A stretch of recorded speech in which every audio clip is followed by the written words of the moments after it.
Nigeria's former head of state, General Yakubu Gowon, where he sat down with Arise primetime anchor Charles Anyagolu to discuss a number of topics, including Nigeria's evolution as a nation. Let's tune in. Hello and welcome to this Arise News special interview. I'm Charles Anyagolu, and this year General Yakubu Gowon, the youngest political and military leader to rule Nigeria, turns 91. He was just 31 when that awesome responsibility fell on his shoulders, and he presided over the affairs of this country from 1966 to 1975. He came to office at a turbulent time in this country's history after two military coups in 1966. The first one that led to the killing of Nigeria's Prime Minister Abubakar Tafawa Balewa, and the second, 6 months later, that saw the assassination of the head of state, General Aguiyi Ironsi. General Gowon subsequently ruled this country for 9 years before another coup removed him from office. It was during his reign that Nigeria's bloody civil war took place, lasting for 30 months. As he accepted the surrender of Biafran forces, he declared that there'd be no victor and no vanquished, a declaration that was seen around the world as a magnanimous gesture of post-war reconciliation. 55 years later, as he celebrates the milestone of exceeding the age of 90, how does he think Nigeria has evolved in all that time? And I'm delighted to say that Nigeria's former head of state, General Yakubu Gowon, joins me now. General Gowon, thank you very much indeed for joining us. It is so nice to see you. So nice to see you. To say that we're honored is an understatement. You became head of state, as I mentioned in the intro there, at the very tender age of 31. I mean, that must have been an extraordinary challenge for you. And I'm wondering how prepared you were for what clearly must have been a very difficult role. Yes, indeed, it was 31 going 32. And that I've had a good upbringing from home, from school, from my various military training, and of course, brought up in a very strict religious condition. So you fell back? So I fell back on all that. Yes, I was not prepared, simply for to rule Nigeria, but I was as a loyal soldier, to be loyal to my country, to be loyal to my head of state, and to love my country. So I had that one, that upbringing, and so I was the military training, especially at the staff college in a level, teaching you how to deal with any issue, any problem, whether you know it or not. How to appreciate, we used to call it, appreciate the situation, and then evolve into, many courses, open to you to deal with that particular problem. After which, you can then choose one of those that you think should be able to at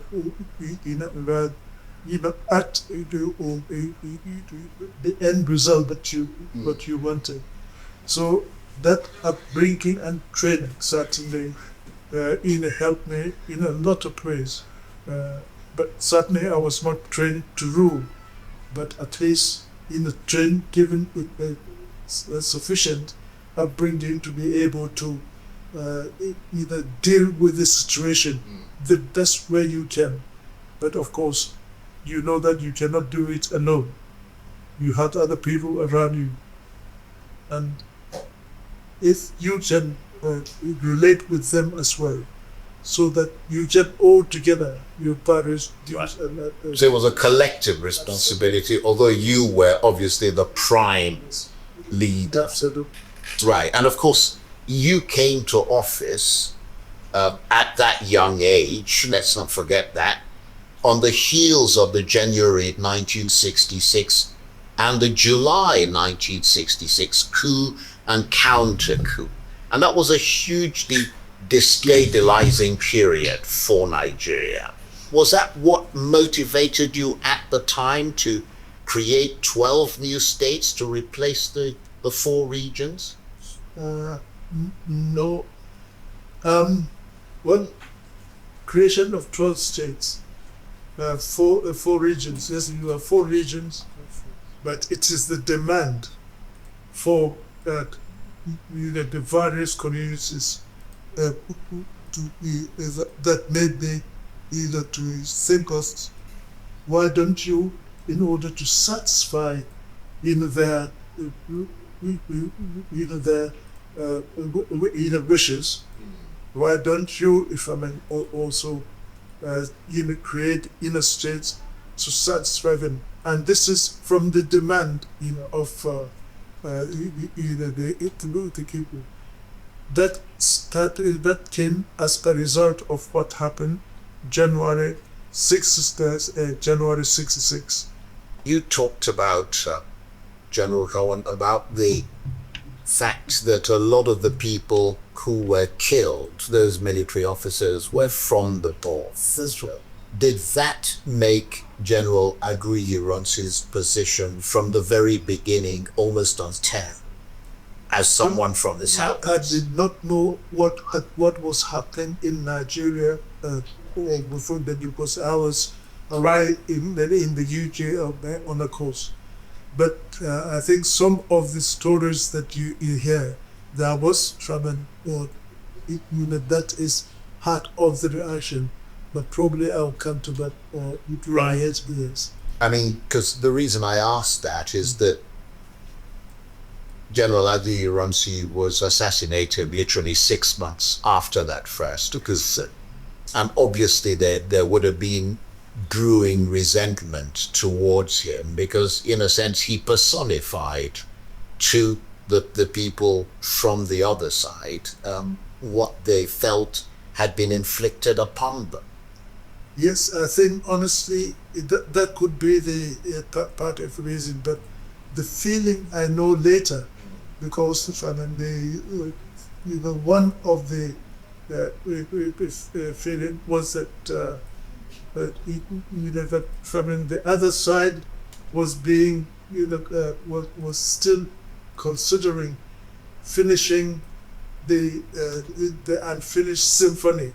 So you were not aware of the fact that there was going to be a counter coup in July 1966? No, but not at all until that very night. Right. That very night, early morning, when I was woken up to say something had happened in Abeokuta, and before you know it, I think the news has spread in the whole.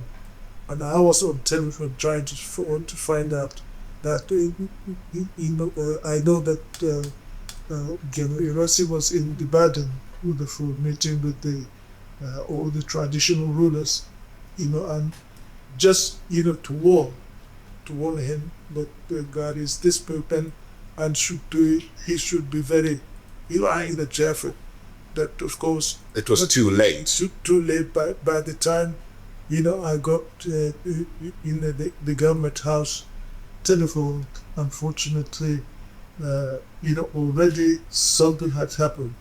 But the instruction that I gave the senior officer in charge at that time was to make sure that if he was kept safe and taken safe somewhere until God turns him able to sort out the insurrection that had already started and what had to prepare.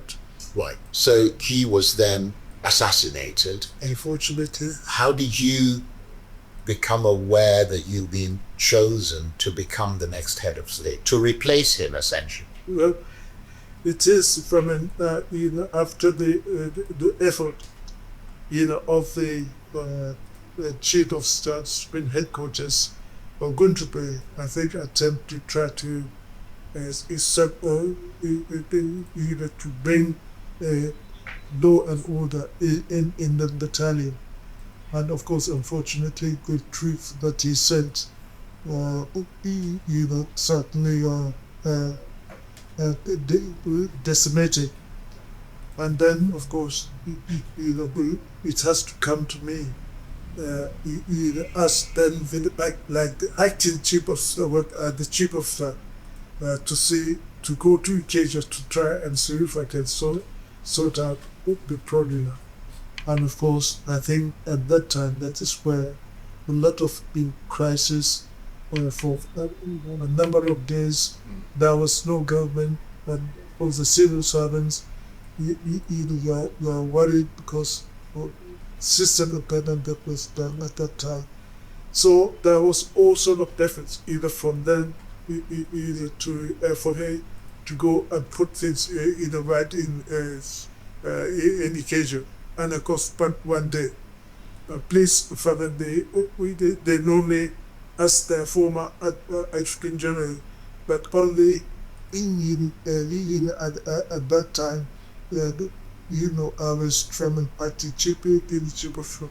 So that probably helped they listen to me. And if I I say, we just got to make sure that things, I put right. And we did. So with civil servants, certainly came, they wanted to make contact with the most senior officer, military officer, to give them the instruction. Since the old system is still like military, that was in control. But I didn't tell you the story how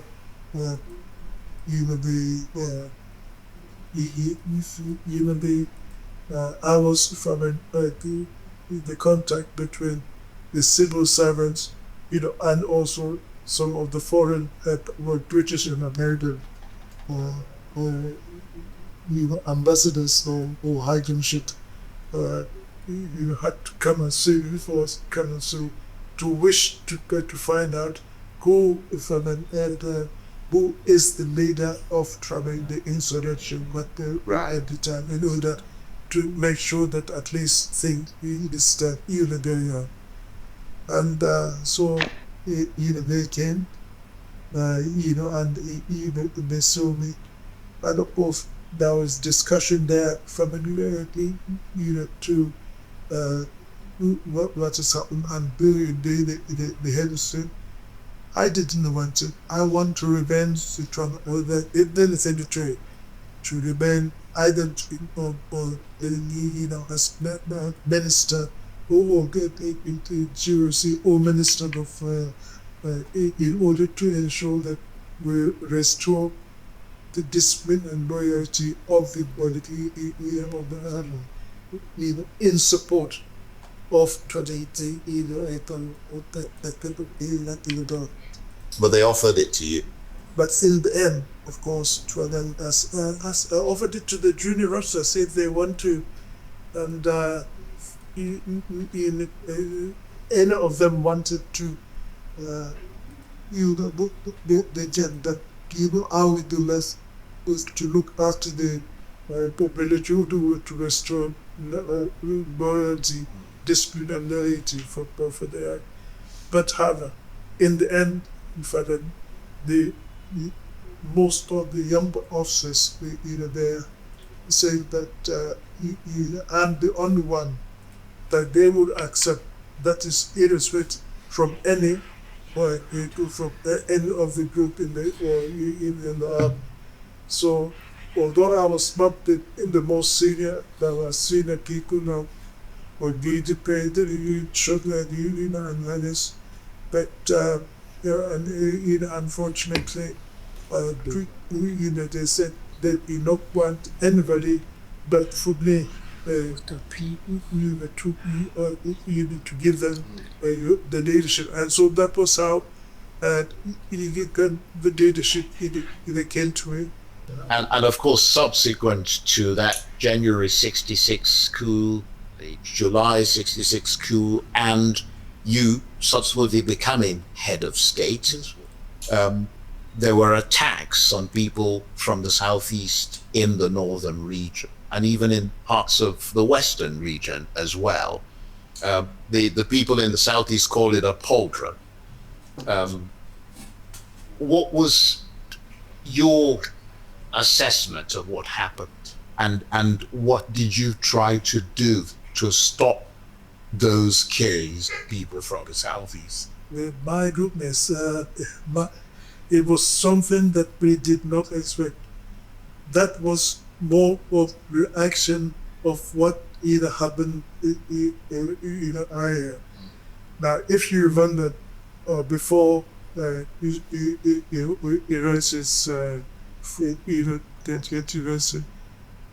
did you remember something that the regions are going to be disbanded and all going to be provincial when you became a British state, that is going to become provinces. And of course there was a lot of reaction, fear and reaction from all the regions, well, of course except these Midwest probably touch on me because it is already quite normal that some they have their own vision, but there was reaction in the top in the north and the west against that unitary system of government, which it is very people I think because they were afraid of being overwhelmed by the people from the east. There was that fear because that was why the leadership in the northern Palestine leadership, the wiped out, and the military leadership also were wiped out at the same time. And the action, really, that is, really created, some of the thing that happened. It is not the military that that did it. The military one that Trump did was the revenge, where all the officers that took part in the coup were, of course, taken in, and but I do not know what they did to them, but at least those of them that were able to be taken from the various prisons in the country. Yes, I think they were unfortunately penalty. But some of them that lived, for example, in Zimbabwe, later on tried to fight, and unfortunately he was killed in operation towards the Indian people. Banjo, was taken, I think, somewhere in this and in others. So really, a lot of ways thing that happened, it was more or less the reaction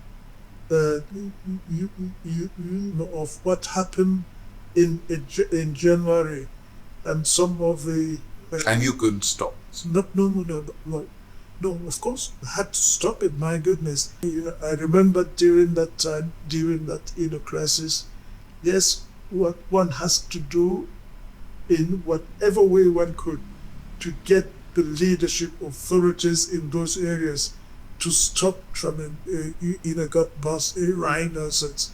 And I spoke to some of the chiefs, some of the political leaders that were there, people that at least people that can do something like to douse the situation.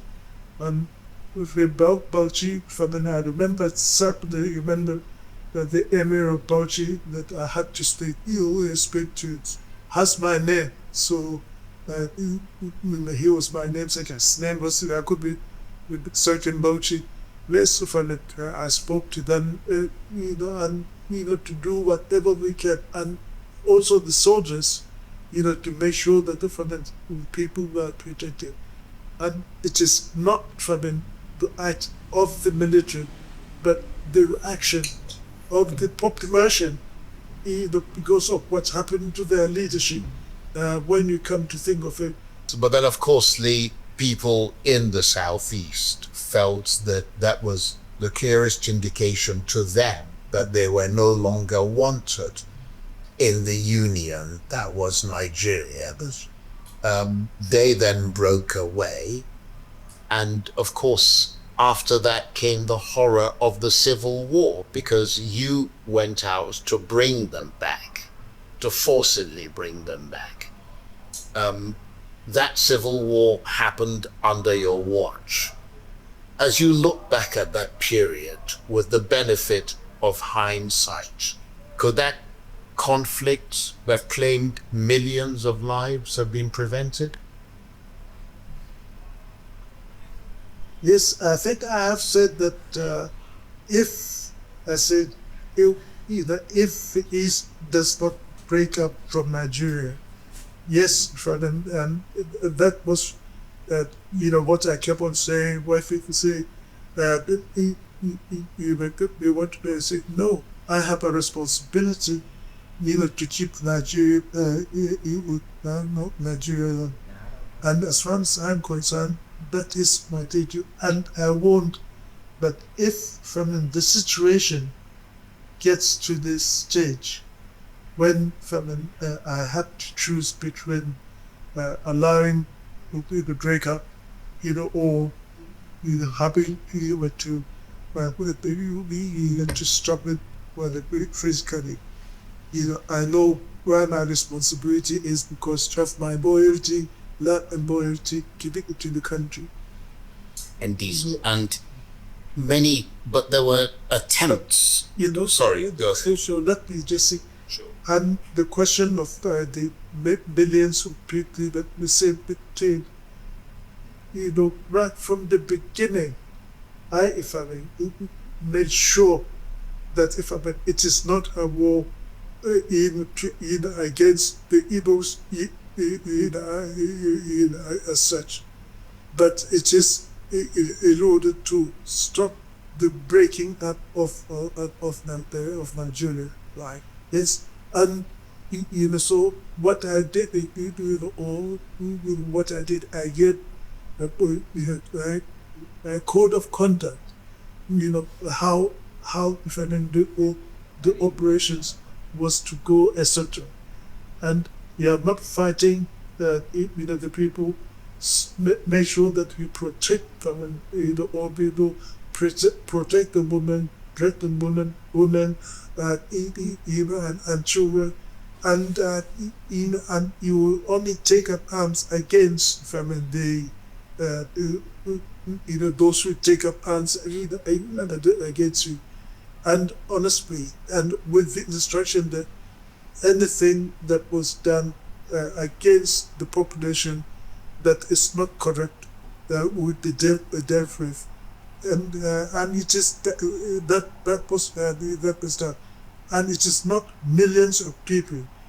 Now, we tried to send leaflets people to be sure that honestly it is not fight against them, but we had to stop the government leading the union, what we have. And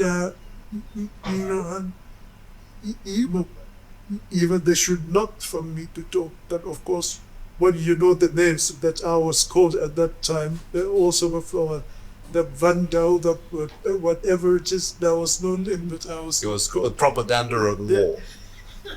Okay, accepted. We used to say, please don't move, don't run away. But of course, they used to tell their people they should run away from those vendors, from those horrible leadership that is going to treat them. And that is how a lot of people lost their lives. And then when we try to say the question of feeding, feeding the people, for example, we used to allow aid to come, but we said let it come to Nigeria and let it be inspected by international people, so that there is no question of weapon the Christ might do. And but the other side refuses. So what can you do? We also arrange for the food to be able to be taken in by road and etc. Of course, the other side will say no, because of other work, Nigeria is going to poison the food. Whether we are afraid of weapons being in there, but of Nigeria will be poisoning the food, and so they will say no to the and in the end, really a lot of people, it is not from killed by gunshots, right? But all the palm trees, trees that I saw when I went to that part of the country, and I saw all those black spots on trees, palm trees, etc. And I was wondering what sort of disease is this on those trees? And someone said, no, those are bullet marks. So most of the bullets were more on the on those trees, not on people. Not on people. But I mean, that was obviously when the war had started and advanced. Prior to the start of the war, many analysts have suggested that if the Aburi Accord had been implemented, the tragedy of the Civil War might have been averted, and they blame you for reneging on that Aburi Accord. Is that how you see it? Did your government renege on the Aburi Accord? Well, I think that is the interpretation, that we not know whether that accord was, the actual final result written from it was not to be done until after we got home. But you agreed to the accord when you were in Gulf. No, this is the accord. It is not a question of agreement in accord. This, it is when we come back home, and I made it. I made a statement. When you come back home, and I make a statement that you about Aburi. Right. Because that's why it was called an accord. An accord means that you had agreed. No, what accord? No, but then it has to be done in Nigeria before Friday. So you needed to come home and discuss it. Unfortunately, when the first people didn't want to believe it. I was having a serious attack of either fever or whatever it is, and I could not make any decision. At at home. Right. When we arrived in the home, and Tojuku was one who then, when he came, he went and made made the statement. He made the statement about the Aburi Code, and the governor of the Midwest, Duke AJ, then rang me at that very early hours of the day. To tell me, he said, "Have you heard?" So I said, "Heard not." And you know what the Oji God said? So I said, "No."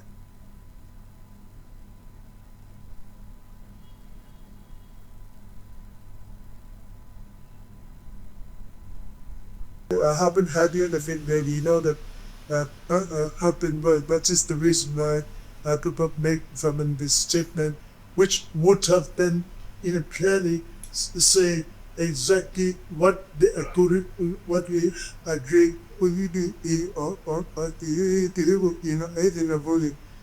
and he told me like, oh, we said you are going to move a car, that the military is going to be etc. going to be controlling now from each from each opposition, for example. And he was what I said today that is that actually honestly is that what we are doing too? But he said yo. So I said, well, honestly I do not know what that is. So that was the time and later on had to ask the other governors what they think, and they were able to say, well, that is not quite what it is. So we had to organize a meeting of all the governors, and he was invited to attend so that we can deal with the Akure Accord. And we met at Naifo in Benin, and he did not turn up. And of course, all the secretaries to the government, all the were there, all the governors were there. He was invited, but of course he said because of security reason he cannot come, so he didn't come or send anybody. And we discussed that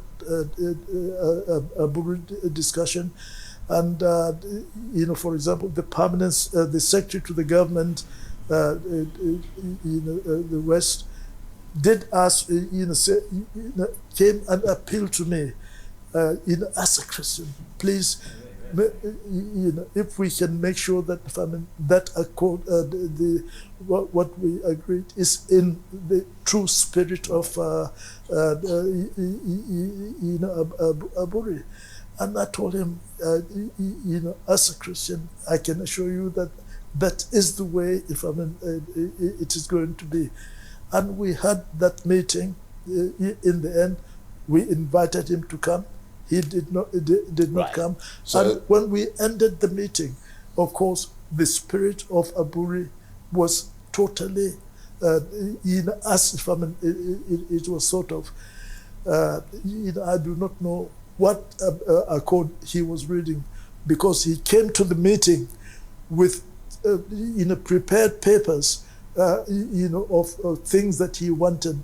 And of course, we discussed them one by one, agree on some, disagree on some. Like, for example, to give you one of the major issue, although we say that the military would be zoned, but the control, and then he wanted, those zones to be commanded by the governor. Say you have a military zone in the north, will be commanded by the governor of the ministry. In the east, will be commanded by by him, and military in the west, by this thing. And of course, we did not agree with that one. And certainly it was not one of those agreed. But none of us went there, with any senior official, secretary to the government, or senior, etc. We did not. We just went there, as far as we are concerned, to be able to meet as officers now and then, to agree to be able to get back home and resolve our problem at home. That was, my understanding, but that is not his understanding. And so when we went to NIFO and discussed this, the spirit of Aburi was certainly included. The only thing that I added was that from no region, will can succeed. Right. Can from the so that there was country. there was a clear from your point of view, Absolutely. misunderstanding. Absolutely.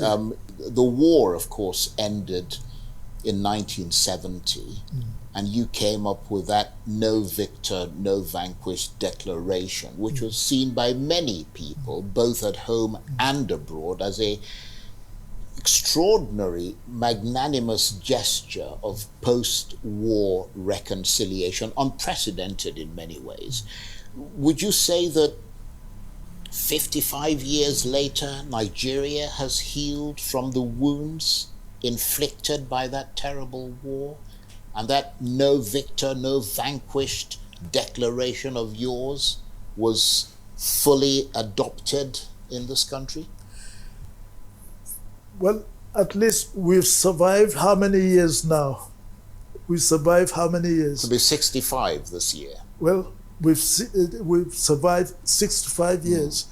Since the war, let us say. Yes, 55 years since the war. Yeah. Since the war. At least, if there is anything, my whole idea is that when all this thing is done, at least we can be able to come back, and rebuild the country and make the great efforts that have been done. Yes, we've gone through,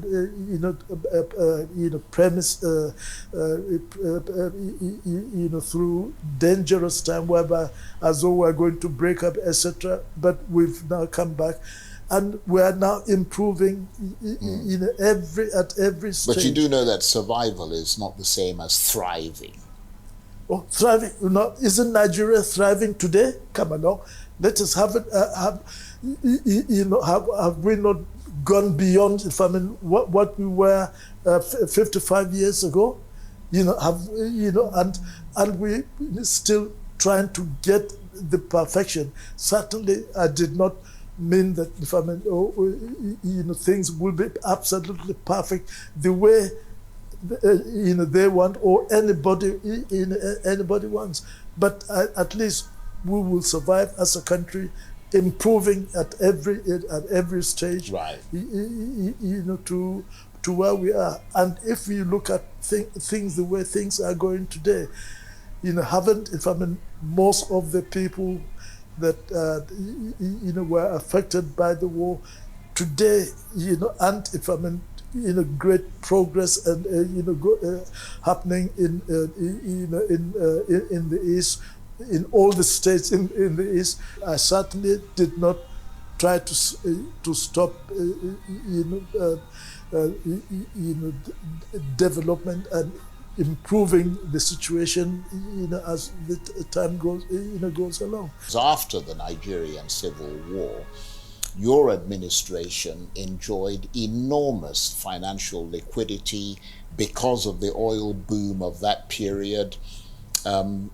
Nigerians believed that money was not necessarily properly utilized for the development of this country. I wonder what your response is to that. Could you perhaps have applied those resources better?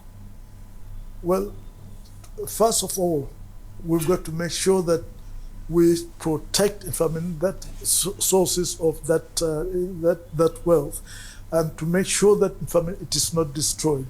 So we really remove the attack from the other side, who are doing a lot of the destruction, whether it is nature bridge or whatever, or various areas, so that the federal side did not get to them. We made sure that those were protected, because I know that we are going to need those resources for the reconstruction and redevelopment, and the development of the country. And that is what we did. We thank God that soon after that we were able to have sufficient resources to carry on the 3 or the 4 R's. We say the 3 R's in the country, and making sure that that's reconstruction, rehabilitation, and reintegration. Right. Reintegration. Yeah. So there were 4, but we just use the 3.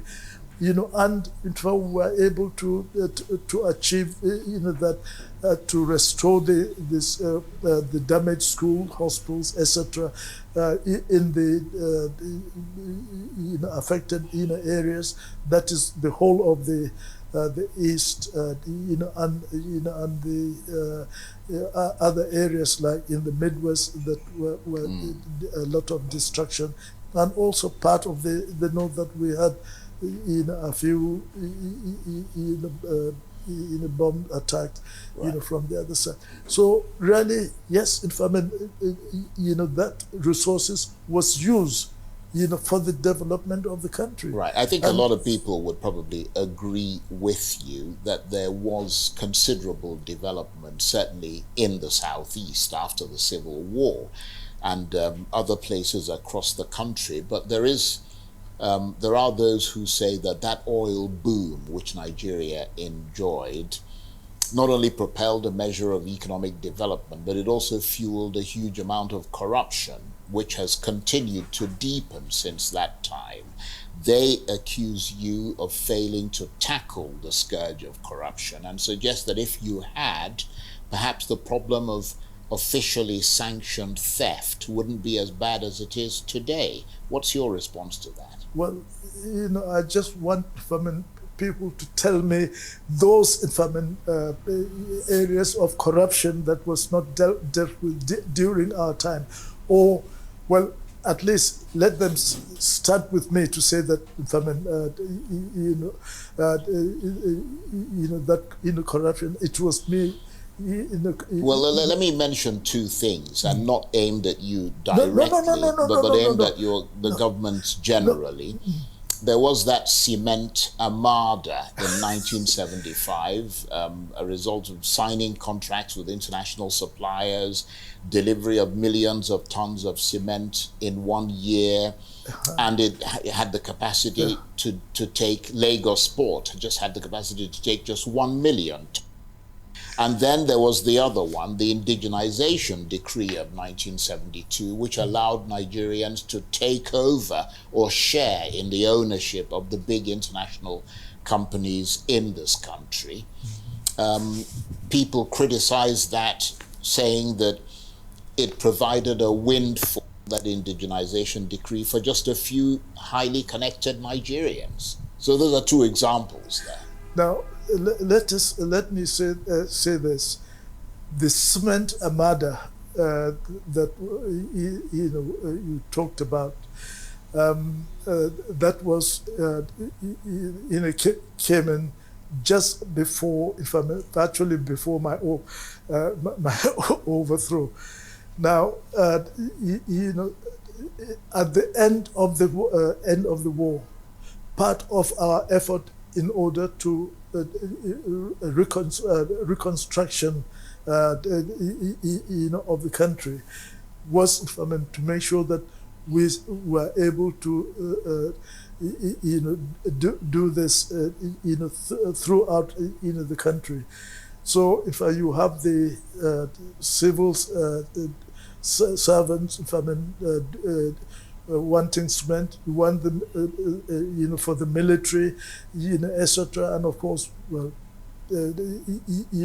various groups say they wanted that one, and we wanted to get those cement, but we went to America, we went to Britain, and we could not get anything. We went to Europe, to Turkey, to Bulgaria, etc., to try and get some of this thing, and honestly, we did not get any. There was, shortage, of this supply.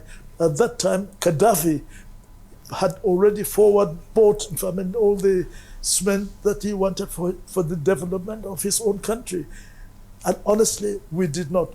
But there was a glut of shipping at that time in the world. Now, go and find that out. There was a glut of shipping. And of course, we could not get, the amount of cement, even the million that people say only that the port can take. None of so that was a false allegation. No, it was absolutely false. Right. But there was certainly a glut of shipping, and of course there were people that said they will get cement for you, etc. And with the with the shipping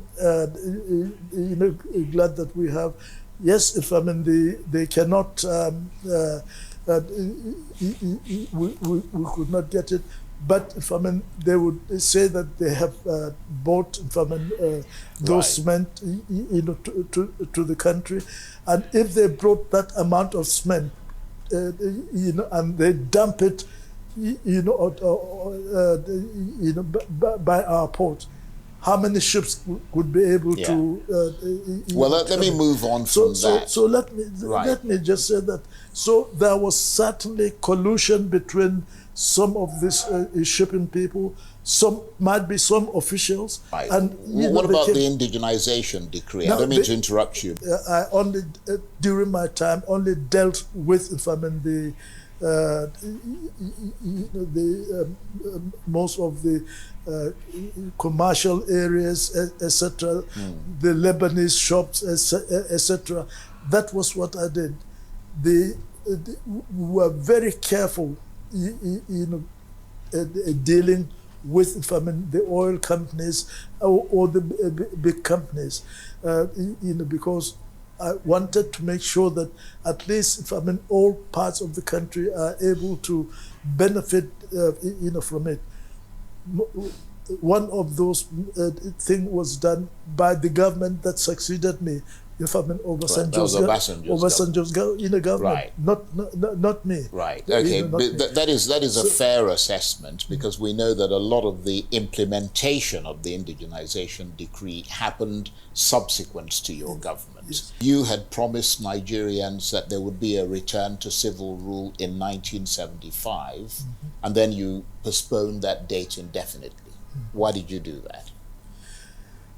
No, the main reason I can tell you is that when we gave the promise that this is going to happen, when some of my all the commissioners left, they started this political infighting, among themselves, and it was honestly reminiscent to the January the 15th. Right. So it wasn't just you trying to hold on to power. No. That is not. Because I promised that this is. I was going to restore power by 76, but because of this attitude, honestly, I was genuinely, afraid that it is going to get us back to, the period that brought, So you thought the best situation. way to deal with it would be to postpone it, and then we had a very big economic development plan, and even before then. When they said there was nothing happening in Nigeria, was it not the time that we were having the roads, and we started building economic roads from Sokoto, Ilela to Badagry, from Maiduguri to Calabar, and to all the major ports in Nigeria? Is it not the time that in fact we have Volkswagen, Peugeot, Steyr, Leyland, and Mercedes were ready to come to Nigeria to invest in Nigeria? Was it not the time that we had investment that was coming to Nigeria after the Civil War, when they saw the way we were going, and things were going well? We are choosing the investors that could invest. and not only to invest their money, but the know-how, the technology, etc., so that Nigeria can move beyond what it is. Or you can, all right, let's just say, what they are trying to do today in Nigeria. Nevertheless, General Gowon, the decision to postpone that return to civil rule led to your overthrow. Some would make that argument. And a date that you probably won't forget, which is the 29th of July, 1975, you were overthrown in a coup whilst you were attending an OAU summit in Kampala in Uganda. How do you recall what happened and how did you react to it? No, I can assure you, the interesting thing was that the reason why they said I was overthrown was that the government, that I went to Kampala to try and do exactly what the government was said. Nigeria has come of age and it can. No country can tell them what to do, etc. Now I went to Kampala. I encouraged the conference in Kampala after being chairman of the OAU in 73, so that we can decide on trying to help all the African countries that are still under colonial rule to become independent. And of course, the government that saw me off, this is what they were claiming they want to do. And they sort of condemn all those countries. And even, for example, refusing Kissinger to come to Nigeria, which I have organized so that he can meet me in August, about middle of August, to discuss American attitude towards the African countries as a whole. So I think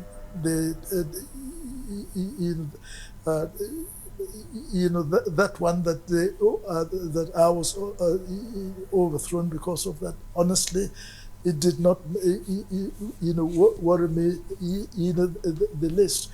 This is what they had wanted to do.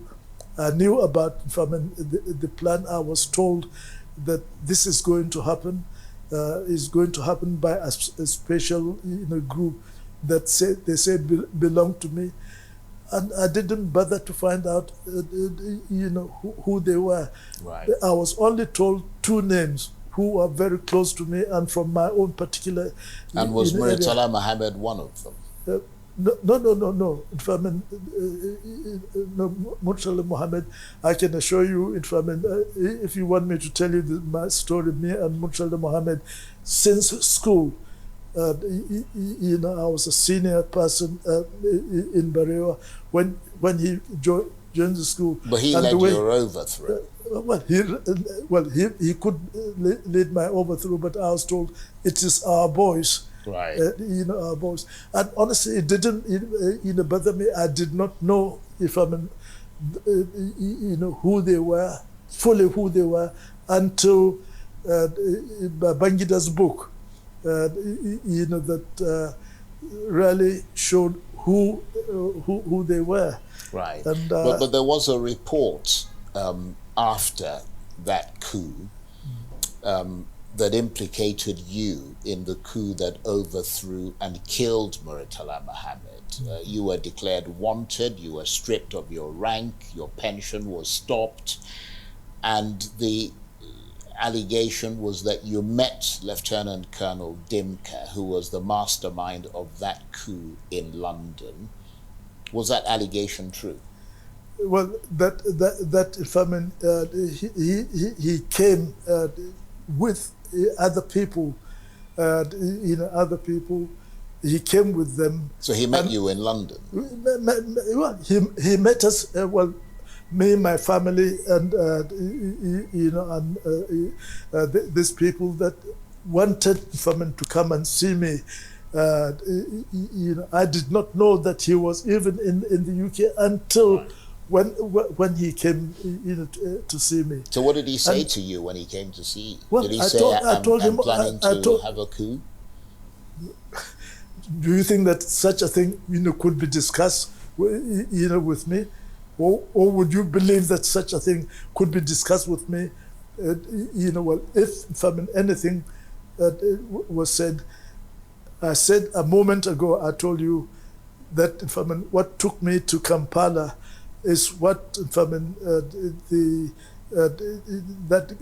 government was trying to do, to say that they've come of age, and they've come of age, and nobody can tell them what to do, and they even jettison, or refuse, what's his name, to come to visit. You mean Henry Kissinger? Pardon? No, you were saying, what's his name? I'm wondering, were you talking about Henry Kissinger? Kissinger, right? Yeah, who was the Kissinger. Secretary of State? Yeah, he was the Secretary United of State, States and at if you the remember, time. and he's also head of the security. Yeah. And my goodness me, if you do that before you can be in trouble. Right. But however, let us say this: yes, he came along with these people that who are one of them was from close to me. He's like a brother. He came along with them. In fact, he asked them if they could take him back to his hotel or whatever it is, and but they said no, they've got to come and see me, and so they cannot they cannot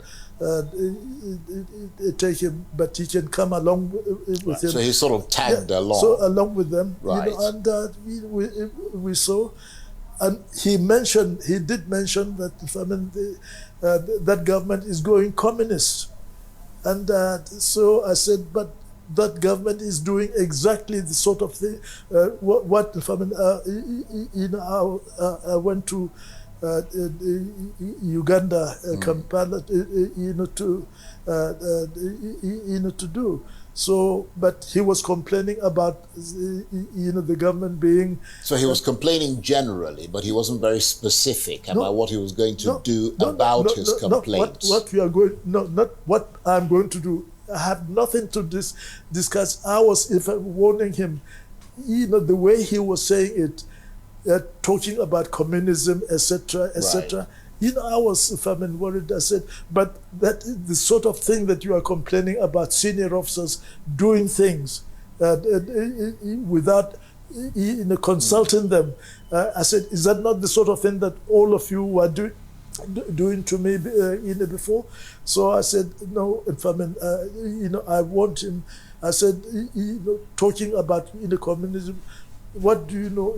Senior officers have to take decisions that and it is for you people, for you younger ones, to listen to them, because they are doing it on your behalf and on behalf of the whole country. I was myself worried about that statement, and I was wondering who authorized him to leave the country to a foreign country and to UK. And the way he was speaking, honestly, I suspected that he has some contact with some some intelligence officers, right, who are fanning this question of a coup. In any case, not of a coup, right, of communism, right, and or some people that are trying to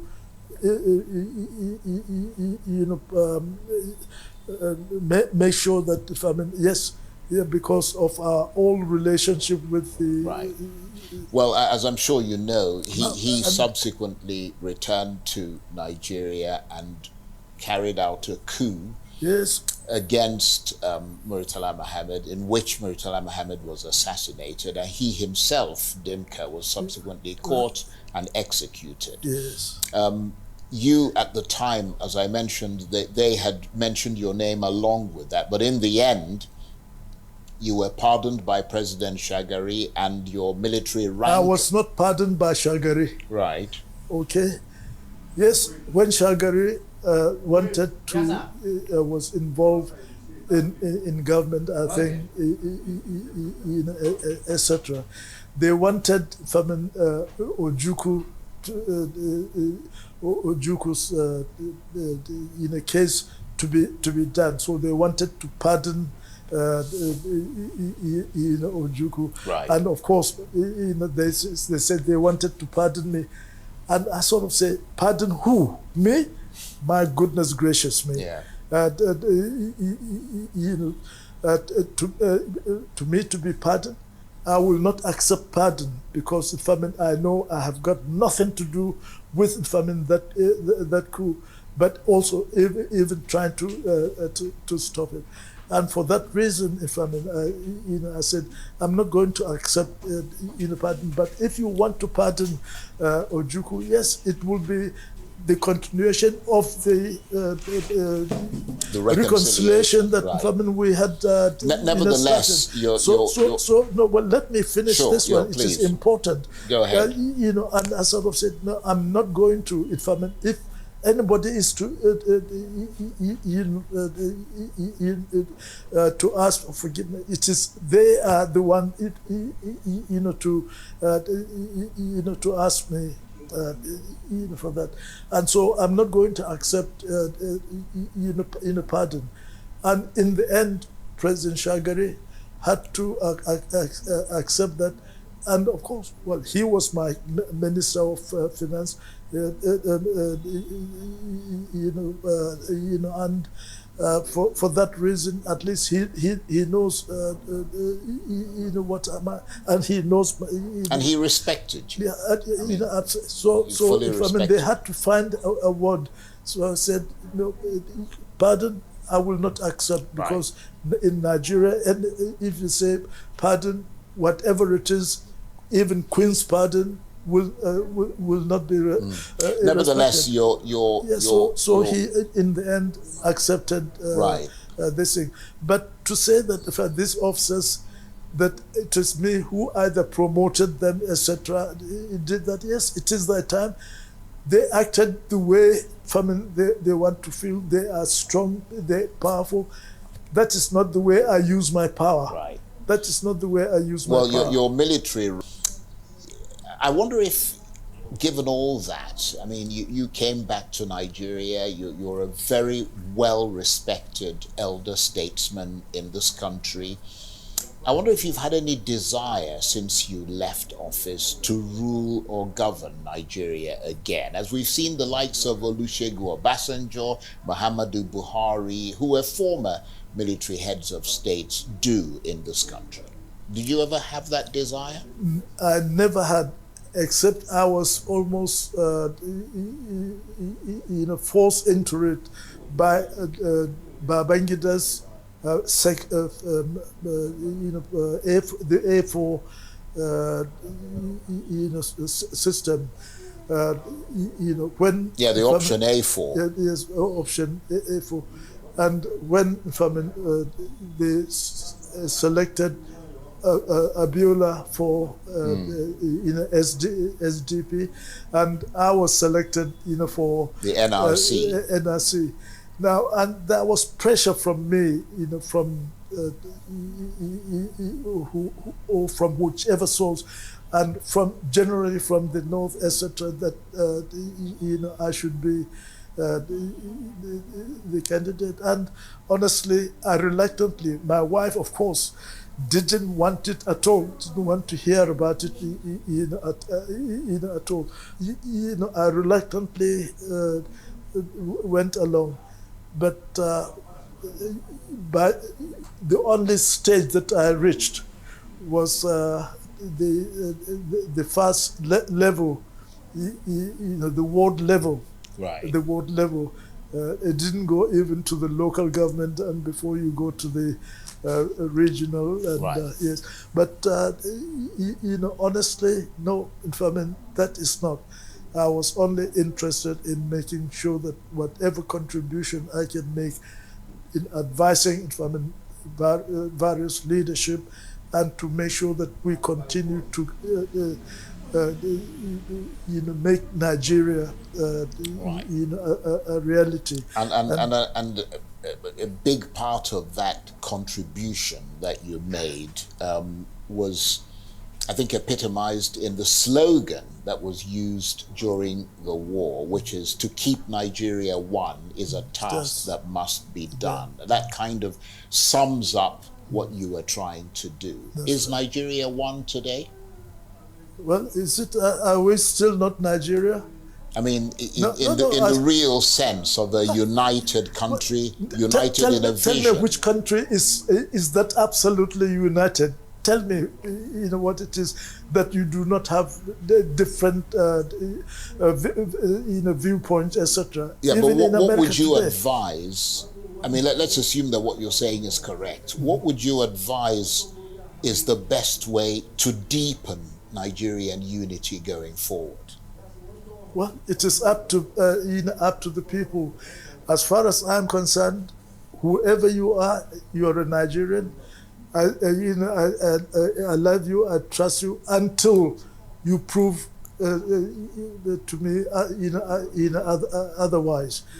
So it is up to the Nigerians, to either accept the way I accept Nigeria, whichever way it is today. If it is one or if it is not one, but we are still Nigerians. To me, it is Nigeria that I hope I will be until I die. If after I've died and other people said that is not they don't want Nigeria at all, then of course it is up to up to them. But it is important for the different parts to feel a sense of inclusion, because one of the things you tried to do in 1966 and 67 was to bring back everybody, and at the end of the war, you said there was no victor, no vanquished. In other words, that everybody had an equal stake in this country. So that sense of inclusion informed the way that you tried to run this country. And I wonder whether you think that that is an essential part, that inclusion, sense of inclusion is an essential part of trying to make people feel that they are part of a united Nigeria. Well, that is why, honestly, my belief, belief and trust in democracy is sincere, and that is what I have been trying to do. Well, as I've said, when I grew up, and when I came and Nigerian in a crisis came in, I said, I want to return. I hope the few loyal ones of us can return the government to the status quo. That is not to the military, but to back to democracy. And when the July thing happened, yes, terrible thing happened. I certainly do not accord that. But one try to see if one can save the situation. And of course, when the bad thing really happened, all that now remains is whatever it is that when we'll try to continue and then try to put it right. And that is what one tried to do. And this is the reason why all the government that come, I do not involve myself in governance, but I at least advise people, views express left, right, and center. We try to go almost to the precipice, but somehow the goodness of Nigerians, they will come back and continue to try to find the best way of living. Right. And so this is the way I hope one day we'll be able to have the perfect system that satisfies everyone. And General, we're almost at the end of this very interesting conversation. You've spoken about a lot of things, but let's speak finally about yourself. How would you like to be remembered? Well, I want to be remembered as someone who loved his country, Nigeria, who loved Nigerians, and who pray if I cannot fight it, at least pray for Nigeria to continue to be a country that all of us would love. I know it is impossible for every country to be absolutely perfect.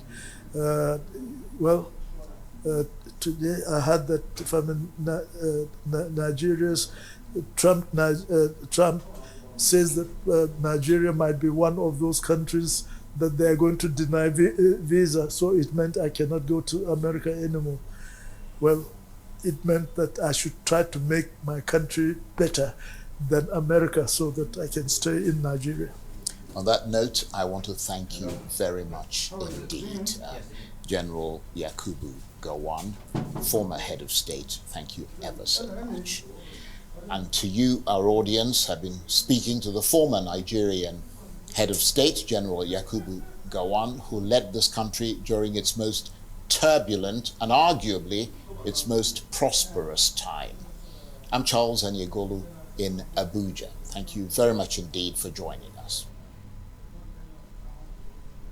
What a fantastic, insightful, deep interview, thought-provoking as well, conducted by Charles Anyegolu, who is now joining us live from our studio in Abuja. Charles, congratulations on that fantastic interview. It gave us a lot to ponder about, and I know we all have a few questions. I'll just kick it off and say, the Aburi Accord, I know a lot of people were waiting to hear his thoughts on that. Were you satisfied with how he responded to that question?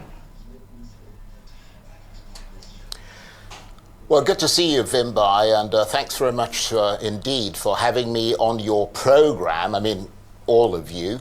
But yes, it was, that was a really very, brilliant interview, I thought, not from my point of view of asking him the questions, but the fact that he was very forthcoming. I mean, he wasn't actually scheduled to do the interview on that day, but we kind of doorstepped him, and he then very kindly agreed to sit down with us, and we're very grateful for that. But yes, you brought up the issue of Aburi. That's a very controversial topic, and I think the jury will probably be out until somebody writes a seminal book that really assesses what both sides did, and if there's any documentation and so on, brings that to the fore.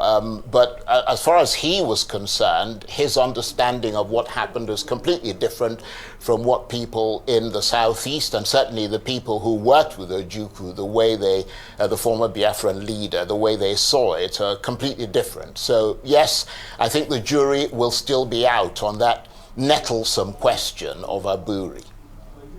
Well, that was a fantastic interview, Charles. It was really fantastic to be able to see you in your element outside of the studio, but still being able to hold down such an insightful interview.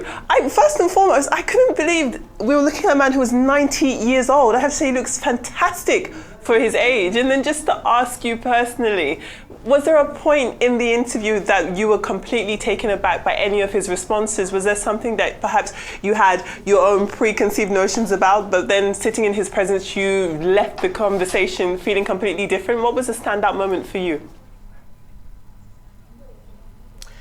Yeah, that's a very good question, and good to see you, Femi. I think that there was a point where the bit where he talked about the coup and what happened in, I think 2 points actually, two sort of segments of the chat. When he talked about what happened in 1966, and then when he talked about the coup that removed him from office in 1975. I think he was very sort of defensive at some points, and he made very sort of strenuous efforts to exonerate himself from liability in many ways, and it is to some extent a natural response. But those were the things that actually stood out for me. He talked about the coup in 1966, both coups, and he wasn't in any way directly involved, which is contrary to what sort of public opinion appeared to be. And the fact that all the sort of junior officers rallied around him and decided that he was going to be the head of state. And the stories differ, of course, as to how he came to be the head of state. But also the other very sort of interesting moment was when he was pushed out of office, and how he kind of came to learn about it at the OAU summit in Uganda. You hear about these things and you read about these things, but it's actually really quite, amazing when you sit down with the man who was at the center of those developments and actually hear him put it across. So it was very interesting. Those were the moments that I think stood out for me. And by the way, I've got Mr. Rufai sitting next. Good to see you. My old friend Rufai. Good to see you. And he came into Abuja and he didn't tell me he was coming in. I'm sorry, I always sneak into Abuja every now and then. But I must say, it is indeed a very fantastic interview. Brilliant, I must say, with the questions you did ask, and brilliance with the way you pushed back and put the facts in. It's a class work you have done. Stuff for journalism schools, should be able to, watch and just learn at your feet or your format. But couple of things. Number one will be the issue of the cement armada that you brought forward. A lot of people said the cement armada, no, not a lot of people. What we know from history was a beehive of bureaucratic incompetence, and he was in the arms of affairs.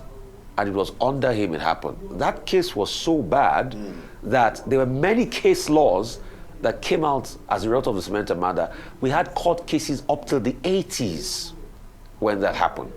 But he tried as much as possible to remove himself out of it.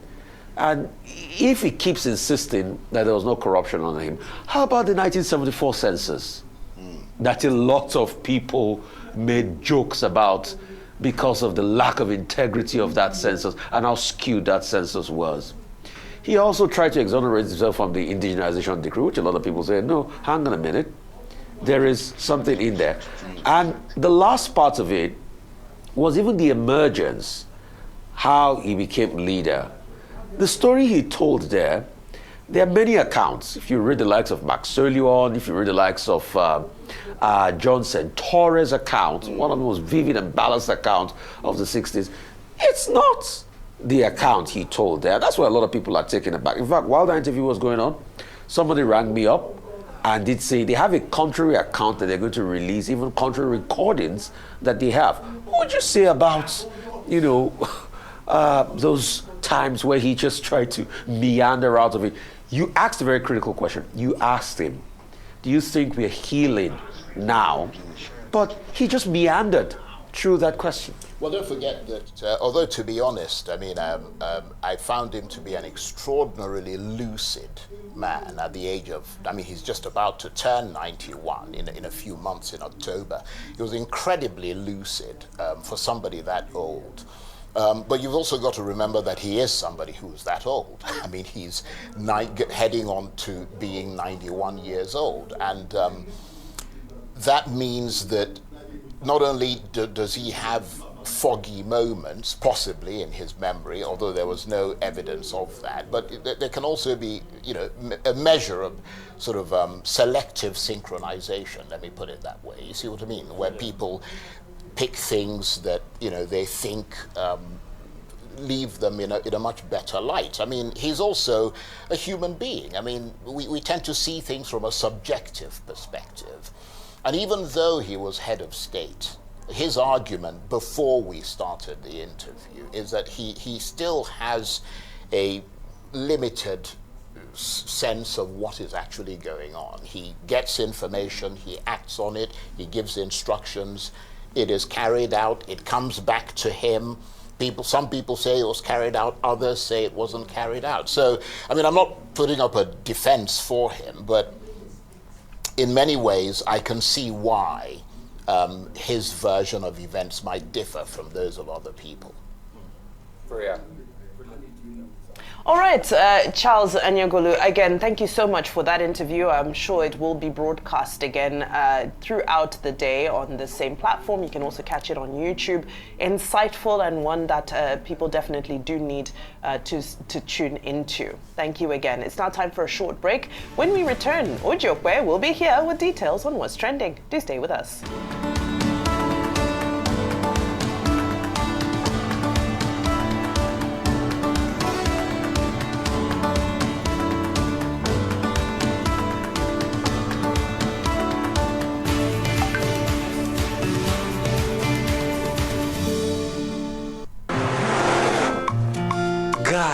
With the rising cost of things, we need to plan our next move. Guy, I agree with you. I mean, with the money we make, we should not be struggling with our finances now. Maybe you both need better banking options. What do you know about better banking options?